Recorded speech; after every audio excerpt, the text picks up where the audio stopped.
Hello, everyone, and welcome back to episode 8, our final episode of season 1 of Better Not Perfect, the podcast.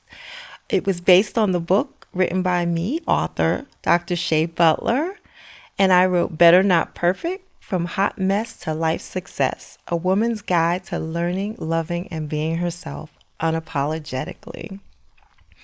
Well, we've made it. I am so happy that for those of you who have been tuning in since episode 1, we've made it here together.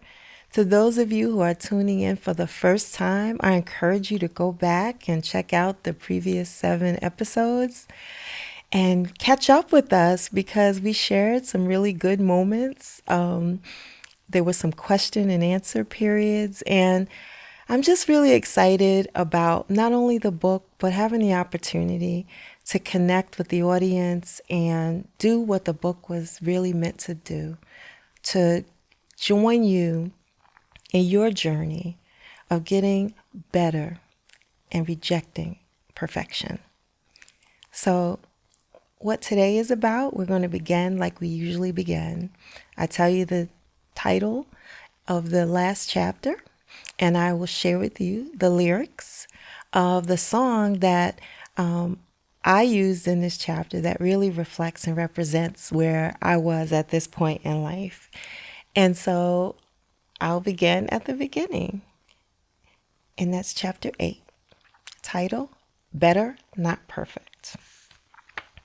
And the song that I chose for this chapter was written by McFadden and Whitehead, and it's called Ain't No Stopping Us Now. Lyrics as follows. There's been so many things that has held us down, but now it looks like things are finally coming around. I know we've got a long way to go, and where we'll end up, I don't know, but we won't let nothing hold us back. We're putting ourselves together. We're polishing up our act. And if you've ever felt held down before, I know that you'll refuse to be held down anymore. I started this book with freedom in mind. And I'm ending this book saying we won't let anyone hold us back or hold us down. We've been freed. We're free to walk the journey towards better. That's what this story, this memoir of my life has been about. It's about the collective, meeting women where they are, meeting people where they are, and saying, we can get better if we drop this notion of perfect and of perfection. So on this journey, you've learned some things about me. And I'm looking forward to next season where I get to learn some more things about you. I've had a great time learning from you on some of my Facebook Live and other live sessions. I've loved your DMs to me. I've really appreciated the encouragement that I've received. I really appreciate your feedback. And thanks to those of you who've invested in the book and coming along on this journey with us. So the wrap up, well, it's this. When I sit in meetings, in AA meetings, and I qualify, meaning I tell my life story, I'm to answer 3 questions. What it was like, what happened, and what it's like now. So I told you what it was like, and I told you what happened. And I'm going to close by just telling you what it's like now. And the answer is, it's better. So much better. And I am grateful. And I am thankful. When you met me in chapter 1, I was the title, A Hot Mess. That was me, drawing all kind of negativity towards me and not understanding why. Well, I'm better. And now I have a great group of positive women friends and friends in general. I have love in my life. I have great relationships with my children. I'm involved in my community. I'm involved in my faith community. But I'm not overly involved. I found some balance in life, balance that I needed. I learned and shared with you in chapters about my young adult years, what my triggers are, my adult years, stress, grief, trauma, all of those things, when they start to surface, they surface because I'm not taking care of myself. And I'm getting into a place where I'm about to hit a wall. And hitting a wall leads me back to a cycle of perfectionism, of believing myself unworthy, an unworthy imposter. It leads me back to addiction. It leads me back down a path that I have gradually moved away from toward the end goal of abundant life. And abundant living comes from this notion of I don't have to be perfect to have a great life. I just have to focus on getting better, feeling better, being better, thinking better, one day at a time. That's what my journey in sobriety has taught me, that I don't have to look at the rest of my life and say, oh, you mean I'm never going to have a drink the rest of my life? That's overwhelming. But I can say, I don't have to have a drink today. And that helps. Looking at my life and saying, I got to be perfect. I've got to do this right. But I can say, I don't need to be perfect, but I can go a little bit better today. Let me focus on better today. And sometimes better today means I don't have the capacity to try for better. So I'm going to be better by giving myself grace today and not strive for anything. And that's okay too. A lot of lessons, still learning, still growing, still believing, and still knowing that if we can get on this path and truly, truly learn of who we are, love most of what we learn, we can be and show up in spaces and places as our most authentic self without apology and be positioned for purpose, because that's what it's all about. It's about purpose. And when I say purpose, I don't mean it like you may have heard it in the past, where, oh my God, what is my purpose? What am I here for? What am I called to do? That's a part of it, yes.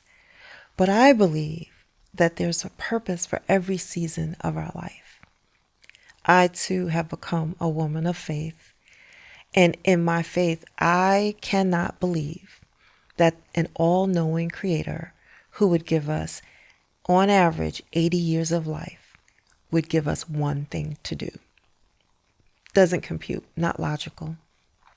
What I do believe is that we have different purposes for different seasons of our life, and that we are ever evolving and ever growing and ever better.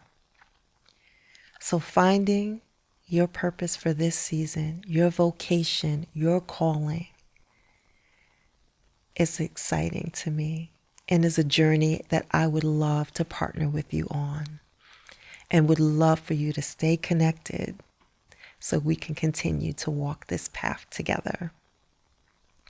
Before we leave, as usual, we have a question from one of our readers. So I'd like to share this question with you today. Hi, Dr. Shai. This is Krista from New York. I have a question for you regarding how to overcome professionalism. I think for women of color like us, we do tend to work twice as hard in the workplace to prove our worth due to white supremacy culture. And I would love your feedback on how do we overcome that piece and not overextending ourselves to be perfect. Thank you. Thank you, Krista. What a great question. I have a mentor that says to me, and I love this saying, what other people think of me is none of my business. I was like, wow, okay, let me sit with that a minute. Freeing. I get it. I get it. What she's saying is, it doesn't matter. What do you know about you? One thing you know is that you are more than the sum total of your failures. So, check box. One thing you know about you is that you have gifts and talents and purpose for a season. So, with those two things that you know about you, don't focus on the lies that other people would tell you and want you to believe about you. Walk in your light. Don't dim it for anyone. That's not to say that we don't understand that there are systems issues, systemic racism, genderism, all types of isms and phobias and things that try to suppress groups based on their identities. But if we can walk in the full knowledge of who we are and what we're called to do to gift this world, then we don't have to shift our focus on those things that are negative. We don't ignore them. If we're called to address them, we address them. But we really focus on the good. Because if you stay in a space of fearfulness around what other people think of you, if you stay in a space where you're just overwhelmed by systems injustice, if you stay in a space where you get up every day and you read the news headlines and they turn you into, I don't know, a person who just becomes hopeless because the stories are so sad and it can ignite anger and frustration. If you constantly live in that space, it's hard to get better. So we acknowledge what's happening in the world. We acknowledge inequality. We acknowledge issues, but we also acknowledge that we have to move beyond that individually to stay emotionally healthy and mentally healthy and not take on other people's perceptions of ourselves to drive us toward this, back into this space of perfectionism. Once we've started on our healing journey towards better, we reject perfectionism. And part of that rejection has to be based on self-knowledge, self-awareness, and self-love. So I encourage you, Krista, and the audience, one way that I have overcome these issues have been just that, building self-awareness and self-love and showing up who I am in that full knowledge, understanding my purpose for this season and striving every day just to be a little bit better. Thank you. So here we are, and there's more to come. We're taking a break for now, but we'll be back with season 2. And I'm going to bring on some guests, some of our readers I'm really excited about. If you've had a chance to read the book and you've reached out to me, I will be tapping you to come on and be a guest. If you haven't read it yet, I encourage you to do so. If you have the space and capacity, don't feel overwhelmed. But if you like what you heard and you want to dig deeper and you want to find out some of the life lessons and tips and how I got to better, I do share more in the book. It's available on Amazon in digital, print, and audio versions. You can find out more information or review previous podcast episodes on my website, drshaibutler.com, www.drshaibutler.com. There you'll find my social media handles. I encourage you to follow me. And if you like this video, click like and subscribe to my channel. Thank you so much, and I'll see you in season 2. And remember, get better, drop perfect. Thanks.